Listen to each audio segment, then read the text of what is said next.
이 유언장을 찍겠습니다. 78년을 살아오면서 처음으로 제 마음대로 한 말이었습니다. 공증사무소는 조용했어요. 형광등 불빛 아래에서 서류 찢는 소리만 날카롭게 울렸습니다. 찢어진 종이 조각들이 바닥에 흩어졌어요. 제 평생의 재산 목록이 그렇게 산산조각 났습니다. 공증인이 얼굴을 하얗게 질렸어요. 어르신, 정신이 온전하신 겁니까? 이건 정말 중요한 서류예요.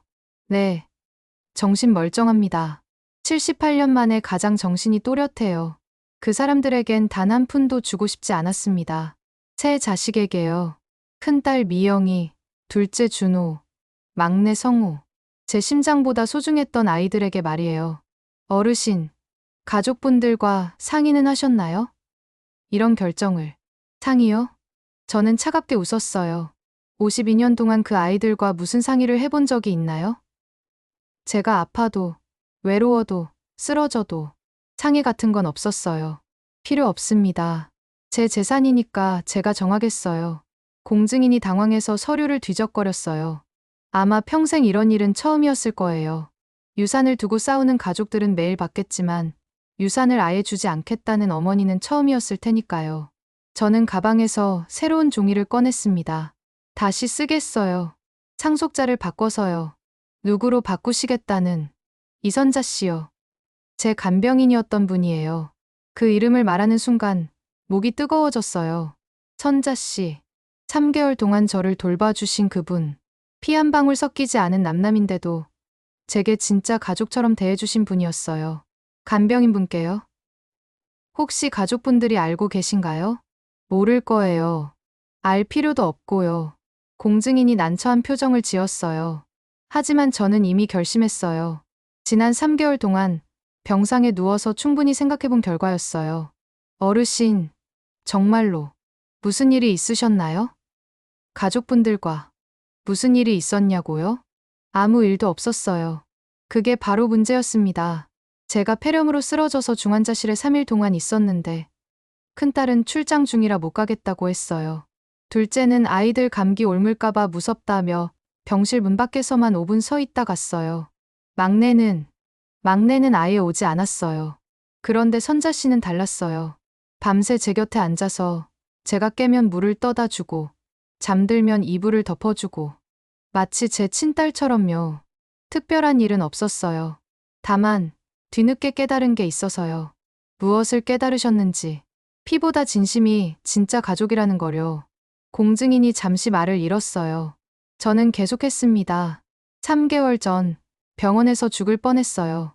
그때 제 곁에 있던 사람은 간병인 뿐이었어요. 제가 나와서 기른 자식들은 보험금부터 물어봤는데 남남인 그분은 제 손을 잡고 울어줬어요. 목소리가 떨렸어요. 하지만 울지는 않았어요. 이미 지난 3개월 동안 충분히 울었거든요. 그래서 정했어요. 진짜 저를 사랑해준 사람에게 주겠다고. 공증인이 고개를 끄덕였어요. 이상하다는 표정이었지만 더 이상 반대하지는 않았어요. 알겠습니다. 새로 작성해드리겠습니다. 감사해요. 그런데 하나만 더 부탁이 있어요. 무엇인지요? 제 이야기를 좀 들어주세요. 78년을 살면서 아무에게도 하지 못한 이야기가 있어요. 공증인이 시계를 보더니 고개를 끄덕였어요. 시간은 충분합니다. 저는 깊게 숨을 들이마셨어요.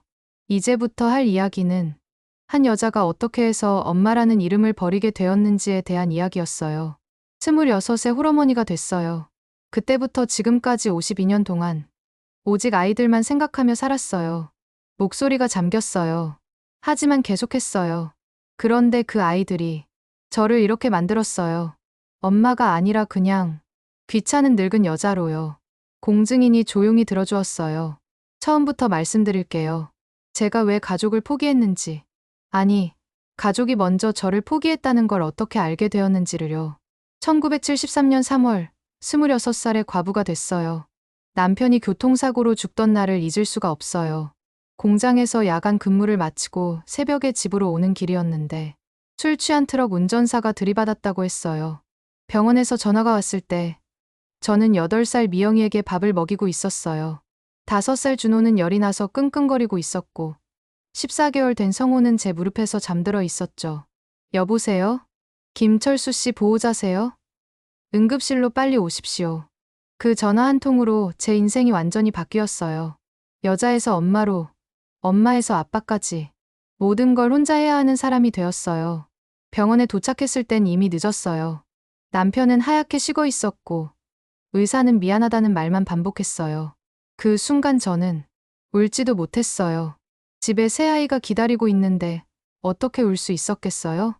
장례식을 치르는 동안 온 동네 사람들이 걱정했어요. 진호가 어쩌니? 애가 셋이나 되는데 시댁에서 도와주겠지? 도와주기는요.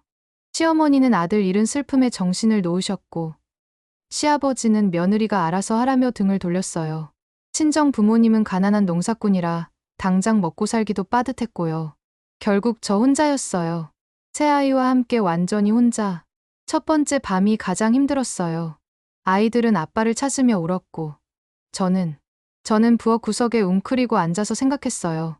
어떻게 살지? 어떻게 이 아이들을 키우지? 하지만 울 시간도 없었어요.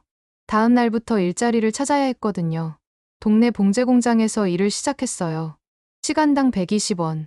하루 10시간씩 일해도 1200원이 전부였어요.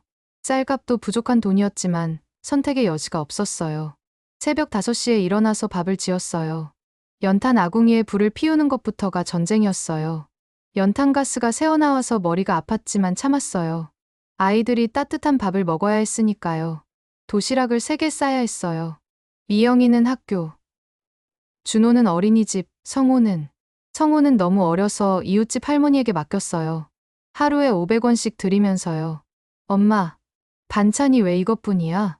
미영이가 투정을 부렸을 때 가슴이 찢어지는 것 같았어요.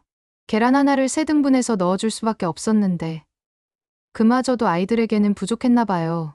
미안해, 미영아. 엄마가 돈 많이 벌어서 맛있는 반찬 해줄게. 그런 약속을 얼마나 많이 했는지 몰라요. 하지만 현실은 점점 더 나빠졌어요. 겨울이 가장 힘들었어요. 연탄값이 없어서 방 하나만 따뜻하게 하고 내 식구가 한 이불을 덮고 잤어요. 아이들이 추워서 떨면 제 몸으로 감싸 안았어요. 제가 얼어 죽더라도 아이들만은 따뜻해야 했으니까요. 어느 날 밤, 성호가 고열로 경기를 일으켰어요. 병원에 데려가야 했는데 택시비가 없었어요. 등에 업고 30분을 뛰어갔어요. 눈이 펑펑 내리는 한겨울 밤에요. 응급실 의사가 말했어요. 폐렴 직전이에요. 조금만 늦었으면 큰일 날 뻔했어요. 그때 저는 무릎이 꺾였어요. 병원 복도에 주저앉아서 처음으로 펑펑 울었어요. 내가 엄마 자격이 있나? 이 아이들을 제대로 키울 수 있나? 하지만 울고 나니까 또 힘이 났어요. 아이들이 저밖에 없는데 제가 포기하면 안 되잖아요. 공장 일만으로는 부족해서 밤에는 남의 집 빨래를 해줬어요. 겨울에 찬물에 손을 담그고 빨래를 하면 손가락이 얼어서 감각이 없어졌어요. 하지만 참았어요. 아이들 우유값을 벌어야 했으니까요. 엄마 손 왜 이래? 빨갛게 됐네. 준호가 제 손을 만지며 걱정하던 모습이 아직도 눈에 선해요. 그런 말을 들으면 마음이 아프면서도 뿌듯했어요. 내 아이들은 엄마를 걱정해주는 착한 아이들이라고 생각했거든요. 미영이가 초등학교 4학년 때였어요. 학예회가 있다고 오라고 했는데 하필 그날 공장에서 급한 주문이 들어왔어요. 가면 하루치 일당을 잃는 거였어요. 엄마, 다른 엄마들은 다 와. 미영이가 서운한 표정으로 말했을 때 정말 죽고 싶었어요. 하지만 그날 일당을 포기하면 아이들 저녁을 못 차려줄 상황이었어요. 미안해, 미영아. 다음엔 꼭 갈게. 그 다음이 몇 번이나 있었는지 몰라요. 아이들의 중요한 순간들을 다 놓쳤어요. 학예회, 운동회, 학부모 상담. 모든 걸 놓쳤어요. 그래도 아이들은 이해해줬어요. 엄마, 괜찮아. 우리가 다 컸잖아. 준호가 그런 말을 할 땐 가슴이 먹먹했어요. 겨우 초등학생인데 벌써 어른 같은 말을 하다니. 제가 너무 아이들에게 의존하고 있는 건 아닌가 싶기도 했어요. 하지만 그게 전부였어요. 선택권이 없는 삶이었어요. 중학생이 된 미영이가 어느 날 말했어요. 엄마, 나 고등학교 안 가도 돼. 대신 일해서 준호랑 성우 공부시킬게. 그 말을 듣는 순간 세상이 무너지는 것 같았어요. 제 딸이 자신의 꿈을 포기하려고 한다는 게 안 돼, 미영아. 넌 꼭 공부해야 해. 엄마가 어떻게든 해볼게. 그날 밤, 아이들이 잠든 후에 혼자 앉아서 생각했어요. 내가 더 열심히 살아야겠다. 이 아이들 미래를 위해서라면 뭐든 할 수 있다. 그래서 더 열심히 살았어요. 공장 일 끝나고 청소 일도 하고, 주말에는 남의 집 김장도 해줬어요. 제 몸이 부서져도 상관없었어요. 아이들만 잘 키우면 되니까요. 아이들도 착했어요. 투정 한 번 안 부리고, 엄마 힘든 거 아니까 조용히 공부했어요. 성적도 다 잘 나왔어요. 우리 아들, 딸들, 정말 기특하다. 그런 말을 할 때마다 아이들이 환하게 웃었어요. 그 웃음이 제게는 세상에서 가장 큰 위로였어요. 그때만 해도 정말 믿었어요. 내가 이렇게 희생하면서 키운 아이들이니까 나중에는 저를 보답해 줄 거라고. 늙어서는 자식들 덕에 편안하게 살 수 있을 거라고. 그런데 왜 지금 제가 이 자리에 앉아 있을까요? 왜 그 아이들에게 단 한 푼도 주고 싶지 않다고 말하고 있을까요? 공증인이 조용히 물었어요. 정말 많이 힘드셨겠어요. 힘든 건 괜찮았어요. 사랑하는 사람을 위해서라면 얼마든지 힘들 수 있어요. 하지만 말을 멈췄어요. 아직 하지 않은 이야기가 너무 많았거든요. 어떻게 그 착했던 아이들이 변했는지, 언제부터 저를 짐으로 생각하기 시작했는지, 그 이야기를 하려면 마음의 준비가 더 필요했어요. 아이들이 하나둘씩 집을 떠나기 시작한 건 1990년대 초반이었어요. 미영이가 먼저였어요. 대학을 졸업하고 부산의 한 회사에 취직했다며 이삿짐을 쌌어요. 그때만 해도 저는 기뻤어요. 내 딸이 당당하게 사회에 나가는 게 얼마나 자랑스러웠는지 몰라요. 엄마, 월급 받으면 용돈 드릴게요. 이제 엄마가 편하게 사세요. 미영이의 그 말을 믿었어요. 정말로 믿었어요. 처음 몇 년간은 정말 그랬어요. 한 달에 한 번씩은 꼭 집에 왔고, 올 때마다 10만 원씩 용돈을 드렸어요. 그때 10만 원이면 제 한 달 생활비였거든요. 미영아, 내가 쓰라고. 엄마는 괜찮아. 아니에요. 엄마가 저를 키우느라 얼마나 고생하셨는데. 그런 대화를 나눌 때면 가슴이 뭉클했어요. 역시 내 딸이구나. 내가 잘 키웠구나 싶었어요. 하지만 변화는 서서히 시작됐어요. 미영이가 결혼한 건 1995년이었어요. 신랑은 부산에서 작은 사업을 하는 남자였는데 첫인상부터 저를 우습게 보는 게 느껴졌어요. 어머님, 서울에서 혼자 사시기 힘드시죠? 요양원 같은 곳 알아볼까요? 결혼식 다음 날 신랑이 한 첫 마디였어요. 요양원이요. 제가 겨우 50살인데 아직 멀쩡해요. 혼자 잘 살 수 있어요. 아, 그런 뜻이 아니라 나중을 생각해서 미리 알아보자는 거죠. 그때 미영이는 아무 말도 하지 않았어요. 남편 편만 들었어요. 결혼 후 미영이의 연락이 뜸해지기 시작했어요.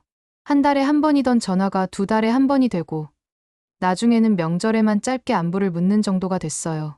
엄마, 요즘 너무 바빠서요. 아이들 키우느라 정신이 없어요. 언제나 같은 핑계였어요. 하지만 저는 이해하려고 했어요.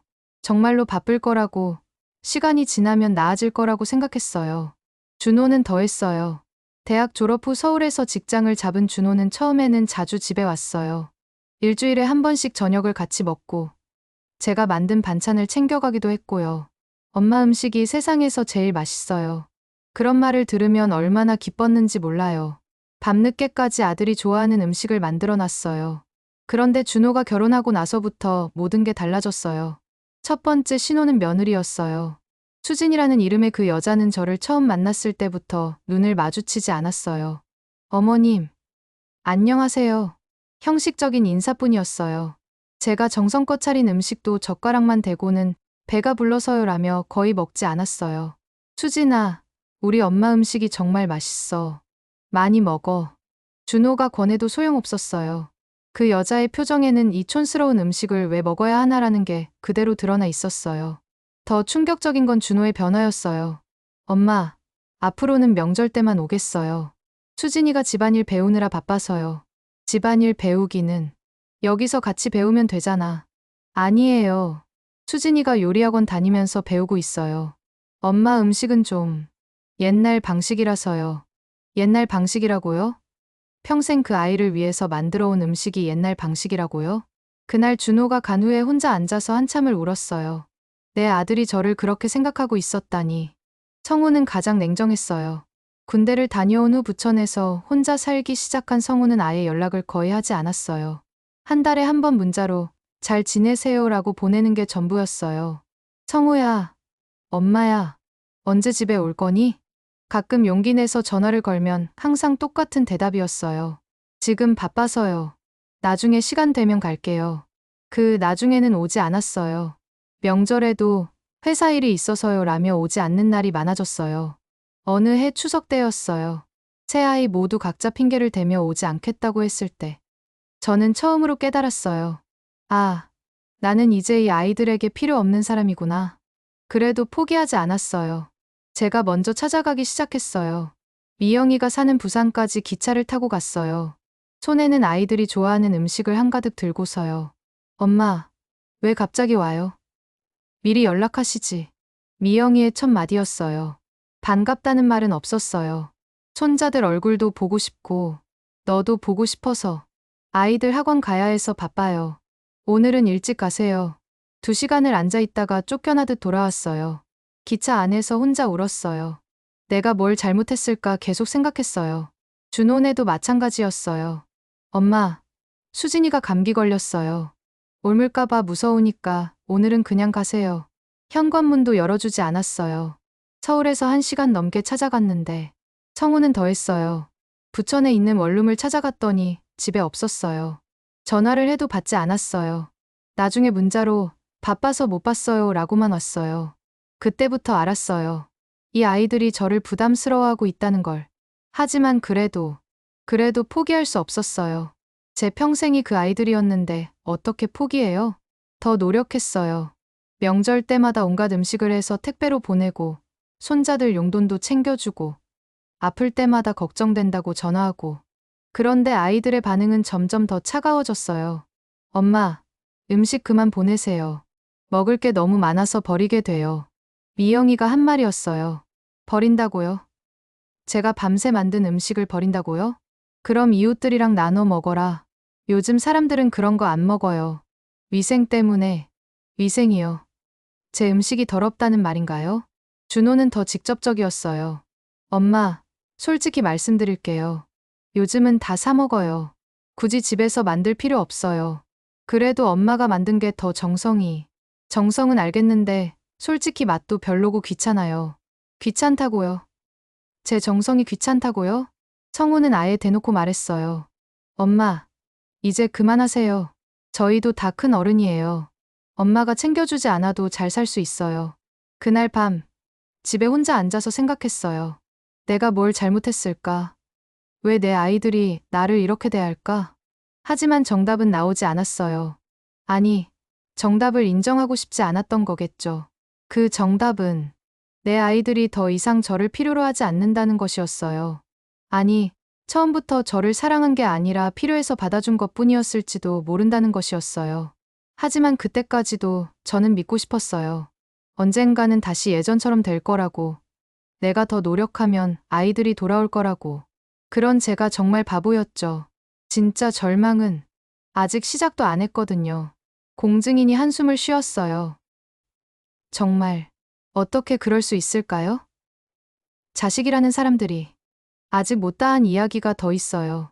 진짜 절망적인 건 제가 병원에 입원했을 때였어요. 목소리가 떨렸어요. 3개월 전 그 일을 생각하니까 아직도 가슴이 아팠어요. 그때 저는 정말로 죽을 뻔했어요. 그런데 그 순간에도 제 아이들은 말을 멈췄어요. 그 이야기를 하려면 더 큰 용기가 필요했어요. 3개월 전 5월 17일 새벽 2시였어요. 갑자기 숨이 막히기 시작했어요. 가슴이 조여들면서 공기가 들어오지 않았어요. 화장실에 가려고 일어났는데 그대로 쓰러져 버렸어요. 다행히 아래층 김씨 아주머니가 제가 쓰러지는 소리를 들었나 봐요. 119를 불러줬다고 나중에 들었어요. 응급실에서 깨어났을 때 의사가 심각한 표정으로 말했어요. 급성 폐렴입니다. 조금만 늦었으면 위험할 뻔했어요. 중환자실에서 3일 정도 지켜봐야겠습니다. 중환자실이요? 제가 그때 처음으로 겁이 났어요. 혹시 이대로 죽는 건 아닐까 하는 생각이 들었어요. 혼자 병원에 누워 있으니까 온갖 생각이 다 들었어요. 아이들이 알까?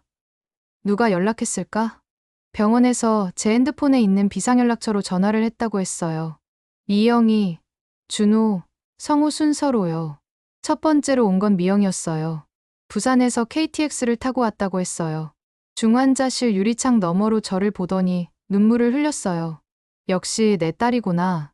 엄마가 아프니까 이렇게 달려왔네. 그때만큼은 정말 고마웠어요. 하지만 그 감동은 오래가지 않았어요. 엄마, 보험은 어디서 들어놨어요? 중환자실에서 일반 병실로 옮긴 첫날, 미영이가 한 첫 마디였어요. 안부를 묻는 게 아니라 보험 이야기부터였어요. 보험? 병원비가 만만치 않을 텐데 실버보험 같은 거 들어놨는지 확인해야죠. 아, 그래요. 병원비 걱정을 해주는 거겠죠. 생명보험하고 의료보험 들어놨어. 수혜자는 누구로 돼 있어요?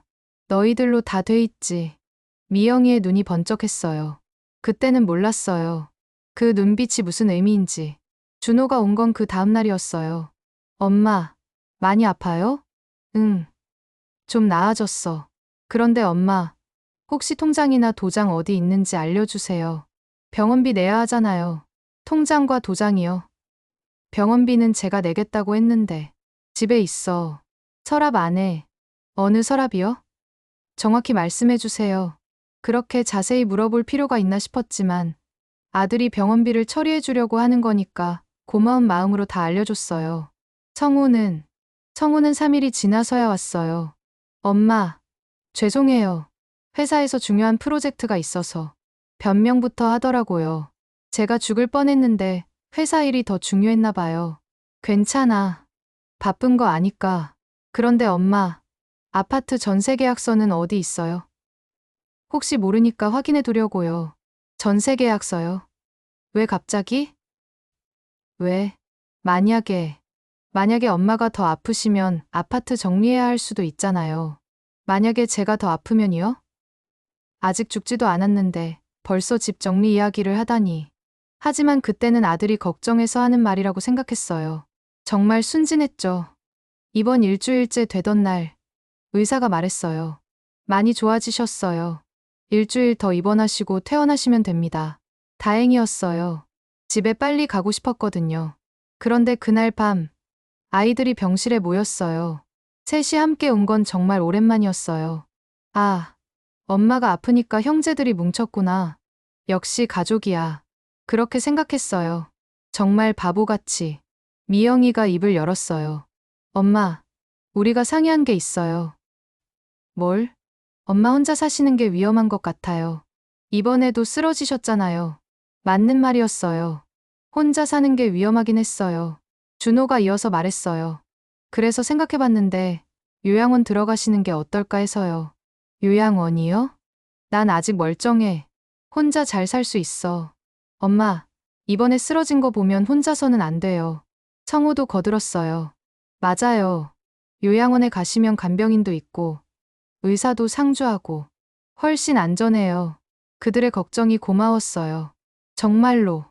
그래도 갑자기 요양원은 좀 그렇지 않니? 엄마, 요즘 요양원 정말 좋아요. 우리가 알아본 곳은 시설도 좋고 음식도 맛있대요. 미영이가 팜플렛을 꺼냈어요. 벌써 알아봤다고요? 언제 이런 걸 알아봤어? 엄마가 입원하신 후에 우리끼리 상의해서요. 아, 그렇구나. 저를 걱정해서 미리 알아본 거구나. 그런데 돈이 많이 들 텐데. 준호가 대답했어요.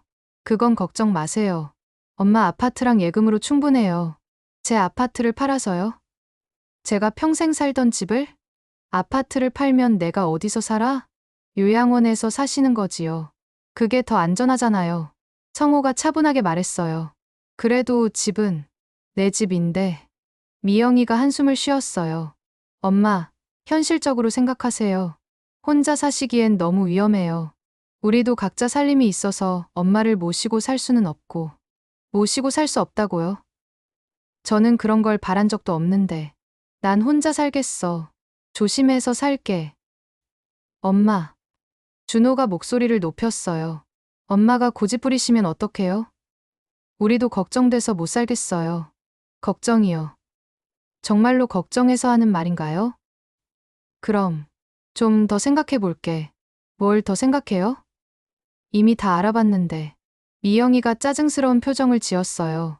엄마, 솔직히 말씀드릴게요. 엄마가 혼자 사시면서 또 쓰러지시면 우리가 어떡해요? 우리도 각자 일이 있고, 가정이 있어요. 각자 일이 있고, 가정이 있다고요? 그때 저는 알 것 같았어요. 이 아이들이 진짜로 걱정하는 게 무엇인지. 그럼 요양원비는 얼만데? 성우가 대답했어요. 한 달에 300만 원 정도예요. 엄마 예금이랑 아파트 팔면 10년은 충분해요. 10년이요. 제가 10년 후에 죽는다고 계산해 놓은 거예요? 만약에 10년 넘게 살면? 침묵이 흘렀어요. 아무도 대답하지 않았어요. 미영이가 어색하게 웃었어요. 엄마, 그런 걱정은 나중에 해도 되잖아요. 나중에요. 나중에는 어떻게 하겠다는 건가요? 그날 밤, 아이들이 간 후에 혼자 생각했어요. 정말로 내가 짐이 된 건가? 이 아이들에게? 하지만 진짜 충격은 다음 날이었어요. 간병인이 온 거예요. 안녕하세요. 이선자라고 합니다. 오늘부터 어르신 간병을 맡게 됐어요. 간병인이요? 누가 불렀어요? 따님께서 연락하셨어요. 퇴원할 때까지 돌봐드리라고 하시더라고요. 미영이가요? 저한테 물어보지도 않고? 저는 간병인 필요 없어요. 혼자서도 괜찮아요. 어르신, 그래도 안전상 있는 게 좋아요. 따님께서도 많이 걱정하시더라고요. 선자 씨는 50대 중반의 다정한 분이었어요. 말씨도 부드럽고 웃는 모습도 따뜻했어요. 처음엔 어색했어요. 남의 손을 빌린다는 게 자존심이 상했거든요. 하지만 선자 씨는 달랐어요. 어르신, 목 마르시죠? 물 드릴까요? 괜찮아요. 입맛 없으시면 죽 끓여 드릴까요? 호박죽 좋아하세요? 그냥 일이니까 하는 말이겠거니 했는데 정말로 호박죽을 끓여왔어요. 집에서 직접 끓여서 보온병에 담아온 거였어요. 이거 언제 끓였어요? 새벽에 일찍 일어나서요. 병원 음식은 맛이 없잖아요. 새벽에 일찍 일어나서요? 저를 위해서? 고생했네요. 무슨 고생이에요. 제 어머니라고 생각하고 있어요. 제 어머니라고 생각한다고요? 그 말을 들으니까 왜 이렇게 가슴이 뭉클했을까요? 선자 씨는 정말 친딸처럼 저를 돌봐줬어요. 밤에 잠들지 못하고 뒤척이면 등을 살살 문질러줬어요. 답답하다고 하면 창문을 열어서 바람을 쐬어줬어요. 입맛이 없다고 하면 집에서 김치를 담가서 가져왔어요. 선자 씨, 이렇게까지 할 필요 없어요. 돈만 받고 가면 되는 거 아니에요? 어르신, 전 그렇게 일하지 않아요. 정성을 다해야 마음이 편해요. 정성을 다한다고요? 언제 마지막으로 누군가가 저에게 정성을 다해줬을까요? 기억이 나지 않았어요. 며칠 지나서 깨달았어요. 선자 씨가 저를 대하는 태도와 제 아이들이 저를 대하는 태도가 완전히 다르다는 거요. 미영이가 병문안을 왔을 때였어요. 엄마, 어때요? 좀 나아졌어요? 응, 많이 좋아졌어. 간병인 어때요? 잘해줘요? 응, 정말 잘해줘. 그때 선자 씨가 들어왔어요. 따님 오셨네요. 어머님 정말 좋아하셨어요. 미영이가 선자 씨를 보더니 묘한 표정을 지었어요. 수고하세요. 그런데 병원비랑 간병비는 어떻게 되는 거예요? 병원비와 간병비 이야기부터였어요. 어머니가 어떤지 묻는 게 아니라 선자 씨가 어색하게 웃었어요. 따님께서 정산하시면 돼요. 미영이가 계산기를 꺼냈어요. 정말로 계산기를요. 지금까지 얼마 나왔는지 계산해 봐야겠네요. 그 모습을 보는데 갑자기 서글펐어요. 선자 씨는 제게 호박죽을 끓여다 주면서 돈 계산 같은 건 한 번도 입에 올린 적이 없는데 제 친딸은 계산기부터 꺼내고 있었어요. 그날 밤 선자 씨가 말했어요. 어르신, 따님이 많이 걱정하시나 봐요. 그래요? 네. 병원비 얘기하시는 걸 보니까요. 선자 씨는 그걸 걱정이라고 생각하고 있었어요. 저도 그렇게 생각하고 싶었어요. 하지만 가슴 깊은 곳에서는 알고 있었어요. 그게 걱정이 아니라는 거요. 퇴원 전날 제가 선자 씨에게 물었어요. 선자 씨, 나 같은 환자 많이 봤죠? 네, 많이 봤어요. 가족들이 어떤가요? 다들 잘해주나요? 선자 씨가 잠시 말을 멈췄어요. 어르신, 솔직히 말해줘요. 선자 씨가 한숨을 쉬었어요. 가족마다 다르긴 한데 어르신 가족분들은 뭐가 어때요? 좀 차가운 것 같아요.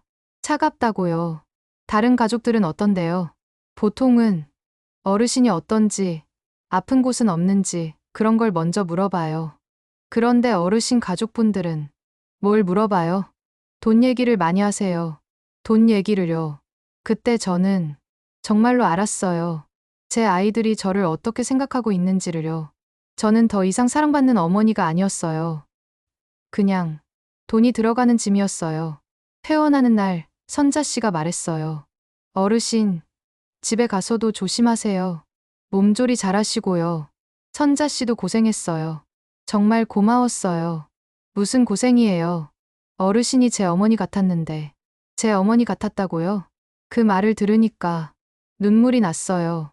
제 친딸은 저를 짐으로 생각하는데 남남인 이 사람은 저를 어머니같이 생각한다고 하네요. 그때 깨달았어요. 진짜 가족은 피가 아니라는 거요. 진짜 가족은 진심이라는 거요. 퇴원 후 일주일이 지났을 때 선자 씨가 집에 찾아왔어요.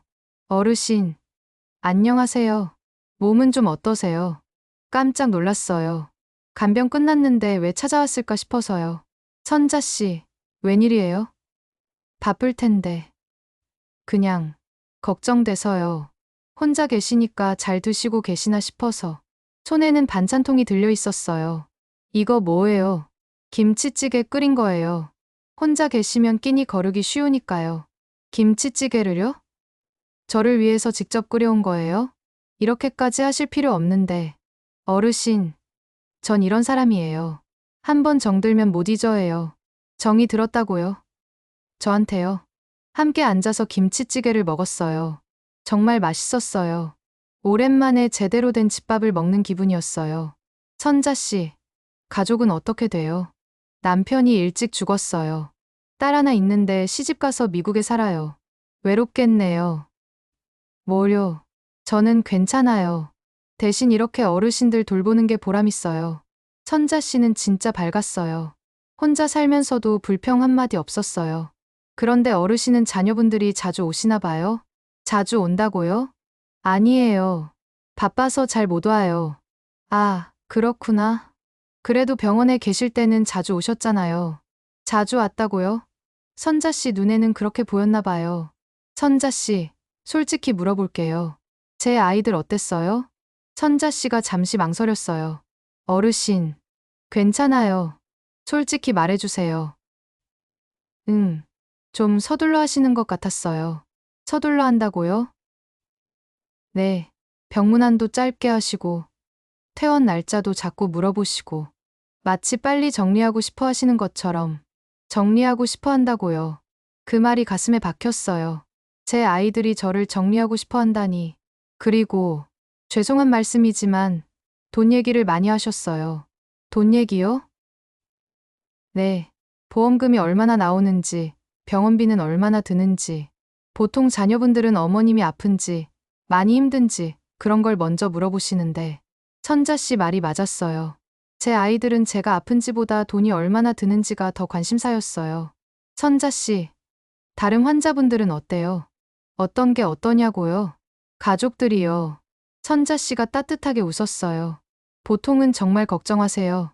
어떤 아들은 매일 와서 어머님 손잡고 이야기해드리고, 어떤 딸은 맛있는 걸 해와서 직접 먹여드리고, 그런 분들이 많아요. 매일 와서 손을 잡아준다고요? 맛있는 걸 해와서 직접 먹여준다고요? 그런 분들은 돈 얘기도 해요? 거의 안 하세요. 가끔 병원비 걱정하는 분들도 있지만 어머님 건강이 우선이라고 하시죠. 어머니 건강이 우선이라고. 그때 깨달았어요. 제 아이들이 얼마나 다른지를요. 선자 씨가 계속 말했어요. 그런데 어르신은 정말 강하세요. 혼자서도 잘 견디시고 강한 게 아니에요. 그냥 익숙해진 거예요. 익숙해진 거요? 혼자 있는 게요. 평생 혼자였으니까. 어르신, 외로우시겠어요. 외롭다고요. 그 말을 들으니까 갑자기 눈물이 나려고 했어요. 누가 저한테 외롭다고 물어본 게 얼마만인지. 괜찮아요. 이제 나이도 많고. 나이가 많으면 외로우면 안 돼요? 사람은 죽을 때까지 사랑받고 싶어 하는 거예요. 사랑받고 싶어 한다고요? 선자 씨의 그 말이 제 마음 깊은 곳을 건드렸어요. 맞아요. 저도 사랑받고 싶었어요. 나이가 들어도, 늙어도 누군가가 저를 소중하게 생각해 주기를 바랐어요. 하지만 제 아이들은 저를 짐으로만 생각하고 있었어요. 그날 이후로 선자 씨가 자주 들렀어요. 일주일에 두세 번씩 반찬을 해와서 같이 먹고 이런저런 이야기를 나누고 어르신, 이거 맛보세요. 새로 배운 요리예요. 이런 걸 왜 해와요? 맛있는 거 같이 먹으면 기분 좋잖아요. 기분이 좋다고요?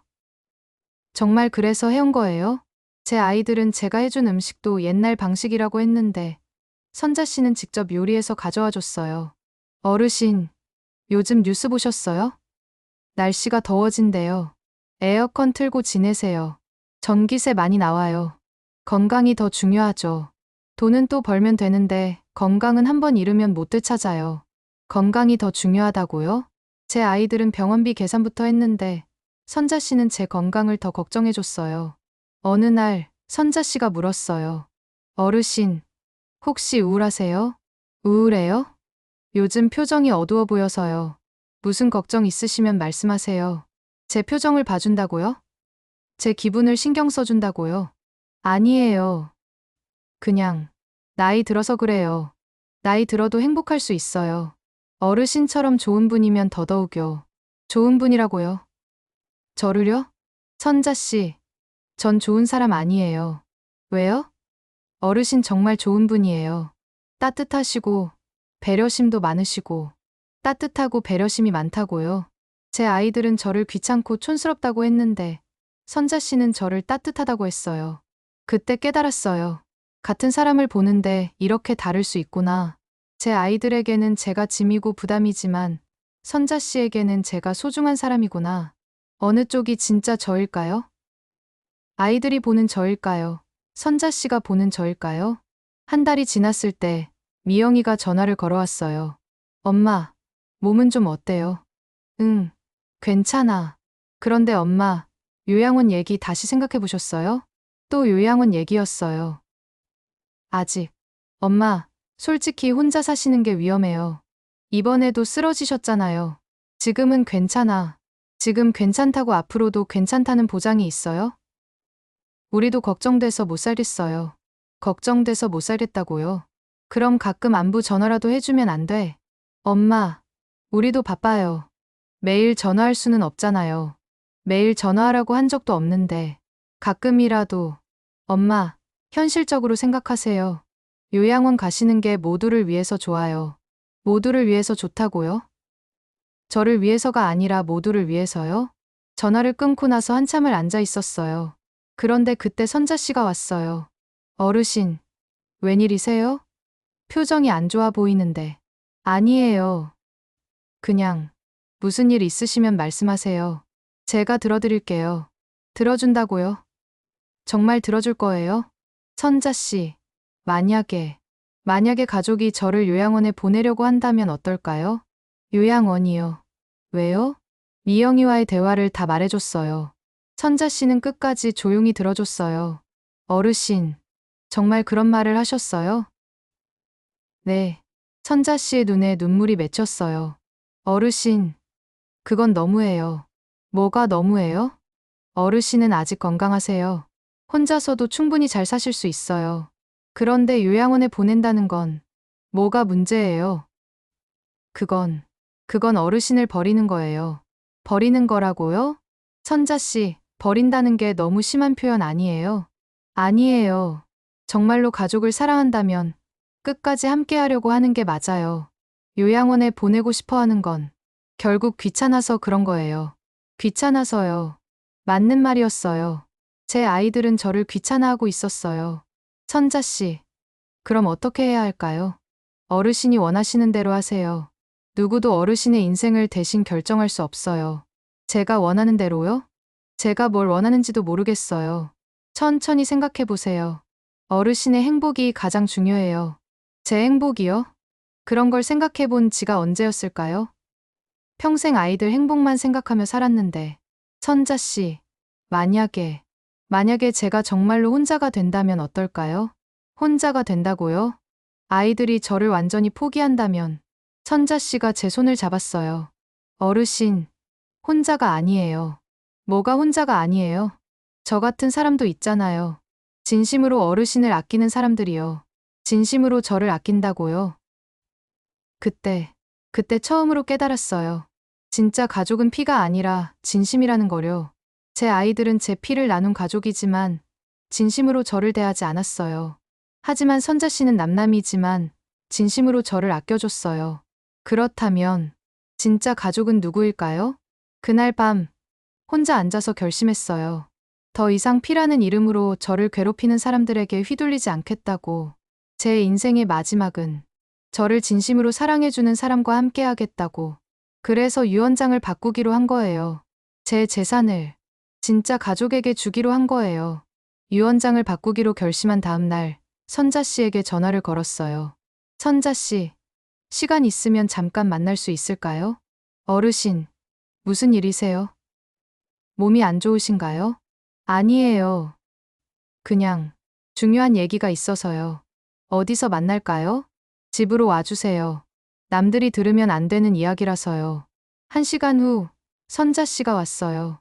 걱정스러운 표정이었어요. 어르신, 정말 괜찮으세요? 얼굴이 심각해 보이는데. 앉아요, 선자 씨. 할 말이 있어요. 선자 씨가 조심스럽게 앉았어요. 선자 씨, 제가 유언장을 바꾸려고 해요. 유언장이요? 네, 제 재산을 아이들 말고 다른 사람에게 주려고요. 선자 씨가 깜짝 놀랐어요. 어르신, 그게 무슨 말씀이세요? 아무리 그래도 자식들인데. 자식이면 뭐예요? 저를 짐으로만 생각하는데. 하지만 그래도 선자 씨, 솔직히 물어볼게요. 제 아이들이 저를 사랑한다고 생각해요? 선자 씨가 말을 멈췄어요. 어르신, 대답해 주세요. 솔직하게요. 선자 씨가 깊은 숨을 쉬었어요. 아니요. 사랑한다고 보기는 어려울 것 같아요. 그렇죠? 저도 알고 있어요. 그런데 어르신, 유언장을 바꾸신다는 건 선자 씨한테 주려고요. 네? 저한테요. 선자 씨가 얼굴이 하얗게 질렸어요. 왜 그래요? 싫어요? 아니에요. 그런 게 아니라 저는 그런 걸 바라고 어르신을 도운 게 아니에요. 알아요. 그래서 더 주고 싶은 거예요. 선자 씨가 고개를 흔들었어요. 안 돼요, 어르신. 그러시면 안 돼요. 왜 안 돼요? 자식들이 가만히 있지 않을 거예요. 저를 사기꾼이라고 할 거예요. 그럼 어떡하라고요? 저를 요양원에 버리려는 아이들한테 줘야 해요? 선자 씨가 눈물을 흘렸어요. 어르신, 저는 그런 걸 바란 적이 없어요. 그냥 어르신이 좋아서 진심으로 도와드린 거예요. 그래서 더 주려는 거라고요. 제 목소리가 높아졌어요. 52년 동안 저를 위한 선택을 한 번도 해본 적이 없어요. 이번만큼은 제가 정하고 싶어요. 선자 씨가 조용히 울었어요. 어르신, 선자 씨, 제 마지막 소원이에요. 들어주세요. 하지만 정말로 괜찮으실까요? 뭐가 괜찮지 않아요? 자식들과 완전히 관계가 끝날 수도 있어요. 이미 끝났어요. 진작에 끝났는데 제가 모르고 있었던 거예요. 선자 씨가 한참을 고민했어요. 어르신이 정말로 그렇게 하고 싶으시다면 고마워요, 선자 씨. 그 다음 주에 공증사무소에 갔어요. 선자 씨와 함께요. 공증인이 서류를 검토하더니 말했어요. 어르신, 정말로 확실하신 거죠? 한번 공증하면 되돌리기 어려워요. 네, 확실해요. 그런데 가족분들은 아시나요? 모르셔도 돼요. 제 재산이니까 제가 정하는 거예요. 공증인이 선자 씨를 쳐다봤어요. 이선자 씨도 동의하시는 거죠? 선자 씨가 떨리는 목소리로 대답했어요. 네, 어르신 뜻이시니까요. 서류에 도장을 찍었어요. 그 순간 정말로 후련했어요. 드디어 제 인생에서 제가 주인이 된 기분이었어요. 집으로 돌아오는 길에 선자 씨가 말했어요. 어르신, 정말 괜찮으실까요? 후회하지 않으실까요? 후회요. 왜 후회해요? 가족들이 알면 정말 화낼 거예요. 화내면 어때요? 지금까지도 저를 무시했는데 더 무시한다고 달라질 게 있어요? 선자 씨가 제 손을 잡았어요. 어르신, 저 정말 열심히 살겠어요. 어르신 마음에 부끄럽지 않게요. 이미 충분해요, 선자 씨. 충분히 잘하고 있어요. 그날 밤 혼자 앉아서 생각했어요. 이제 정말 끝났구나. 아이들과는 정말로 끝났어. 슬프지 않았어요. 오히려 홀가분했어요. 그런데 3일 후 미영이가 갑자기 집에 왔어요. 엄마, 무슨 일이에요? 갑자기 서울에 올라온다고 하고. 아, 제가 부산으로 내려간다고 거짓말했었죠. 공증사무소 가는 걸 들키기 싫어서요. 그냥 생각이 바뀌어서. 엄마, 요양원 얘기는 어떻게 생각하고 계세요? 또 요양원 얘기였어요. 미영아, 내가 정말로 그렇게 짐이니? 무슨 소리예요? 짐이 아니라 걱정되니까 그러는 거죠. 걱정이요. 정말로요? 당연하죠. 그럼 왜 병원에 있을 때 보험금부터 물어봤어요? 왜 통장 도장부터 찾았어요? 미영이의 얼굴이 붉어졌어요. 그건 만약을 위해서. 만약을 위해서요? 엄마가 죽을 것을 대비해서요? 엄마, 왜 그런 말씀을 하세요? 사실이잖아요. 내가 빨리 죽기를 바라고 있잖아요. 엄마. 미영이가 소리를 질렀어요. 그런 말씀 하지 마세요. 우리가 엄마를 얼마나 사랑하는데. 사랑이요. 이게 사랑이에요? 쟤도 목소리를 높였어요. 52년 동안 너희만 생각하며 살았는데 이제 늙었다고 요양원에 버리려고 하는 게 사랑이에요? 버린다는 게 아니라 안전을 위해서. 안전이요? 너희 안전을 위해서죠. 나는 상관없고. 미영이가 울기 시작했어요. 엄마, 정말 그렇게 생각하세요? 미영아, 솔직히 말해봐.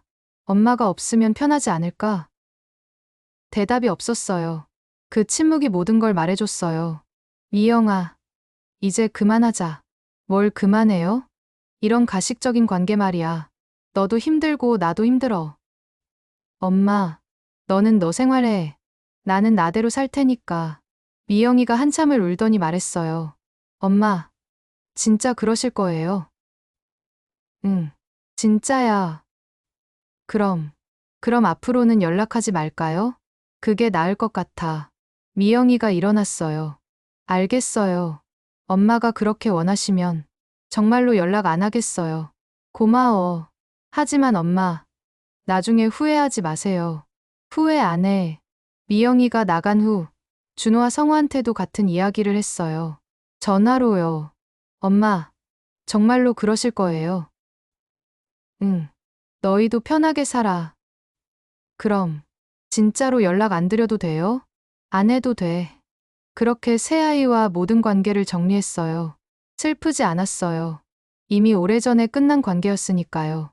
대신 선자 씨와 더 가까워졌어요. 진짜 가족처럼요. 일주일에 서너 번 만나서 같이 밥도 먹고, 시장도 보고, 이런저런 이야기도 나누고. 어르신, 행복하세요? 선자 씨가 어느 날 물었어요. 응, 행복해. 진심이었어요. 78년을 살면서 처음으로. 정말로 행복했어요. 선자 씨도 행복해요. 네, 정말 행복해요. 어르신을 만나서 제 인생이 달라졌어요. 그렇게 우리는 피는 다르지만 진짜 가족이 되었어요. 공증인한테 이 모든 이야기를 다 했어요. 그래서 오늘 여기 온 거군요. 네, 이제 정말로 유언장을 바꾸려고요. 후회 없으시겠어요? 없어요. 이게 제 마지막 선택이에요. 공증인이 고개를 끄덕였어요.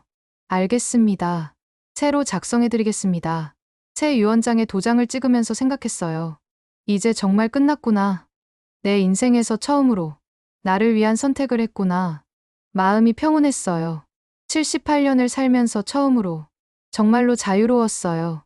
공증사무소를 나오는 길에 선자 씨가 물었어요. 어르신, 정말로 후회 없으세요? 없어요. 이제야 진짜 제 인생을 사는 것 같아요. 하늘이 참 맑았어요. 78년을 살면서 이렇게 맑은 하늘을 본 게 언제였을까요? 선자 씨, 고마워요. 뭘 고마워하세요? 저를 사람으로 봐줘서요. 선자 씨가 제 팔짱을 꼈어요. 어르신, 앞으로도 오래오래 함께해요. 그래요. 우리 진짜 가족처럼 살아요. 집으로 돌아가는 길, 문득 생각했어요. 52년 동안 저는 엄마였어요. 오직 그것만이 제 정체성의 전부였죠. 아이들을 위해 살고, 아이들을 위해 희생하고 아이들의 행복이 곧 제 행복이라고 믿으며 살았어요. 하지만 그 아이들에게 저는 언제부터인가 짐이 되어 있었어요. 오늘 저는 처음으로 엄마가 아닌 강진옥이라는 한 사람이 되었어요. 누군가의 희생이 아닌 제 자신을 위한 선택을 한 거예요. 이제 저는 자유예요. 78살에 처음 맛보는 진짜 자유예요. 나는 가족에게 유산을 주지 않았습니다. 이건 분노가 아니라 나를 위한 선택이었습니다.